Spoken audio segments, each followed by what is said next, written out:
আসসালামু আলাইকুম রহমতুল্লাহি ওয়া বারাকাতুহু। সুপ্রিয় সম্মানিত দর্শক ও শ্রোতা, আশা করি মহান রব্বুল আলামিনের দয়ায় আপনারা সকলেই ভালো আছেন। সুপ্রিয় সম্মানিত দর্শক ও শ্রোতা, আজকে হযরত আলী রাদিয়াল্লাহু তাআলা আনহু থেকে একটি ঘটনা বর্ণনা করব।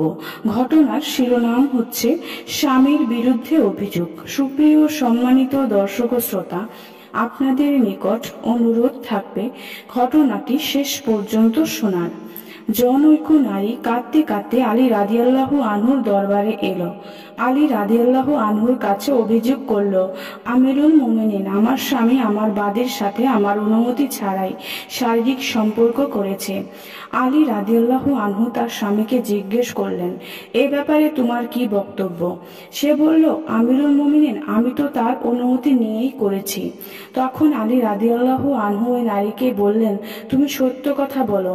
যদি তোমার কথা সত্য হয় তাহলে তোমার স্বামীকে রজমের নির্দেশ দেব, আর যদি তুমি মিথ্যা বলো তাহলে তোমাকে অপবাদের শাস্তি দেব। এই কথা শুনে মহিলা চুপ করে রইল। এরই মধ্যে নামাজের সময় হয়ে গেল।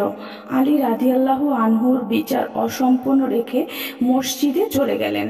ওইদিকে ওই মহিলা চিন্তা করতে লাগলো, স্বামীকে রজমের শাস্তি দেওয়ার আর আমাদেরকে মিথ্যা অপবাদের শাস্তি দেওয়ার, এর কোনোটি তো আমার পক্ষে মেনে নেওয়া সম্ভব নয়।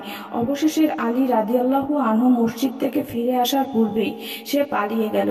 আলী রাদিয়াল্লাহু আনহু মসজিদ থেকে ফিরে এসে যখন তাকে দেখলেন না, তখন তার ব্যাপারে আর কাউকে কিছু জিজ্ঞেস করলেন না। সুপ্রিয় সম্মানিত দর্শক ও শ্রোতা, আজকের ঘটনাটি এই পর্যন্তই। ঘটনাটি যদি ভালো লেগে থাকে অবশ্যই চ্যানেলটি সাবস্ক্রাইব করবেন, লাইক করবেন, কমেন্ট করবেন এবং বেশি বেশি শেয়ার করে দিবেন। সবাই ভালো থাকবেন। আল্লাহ হাফেজ।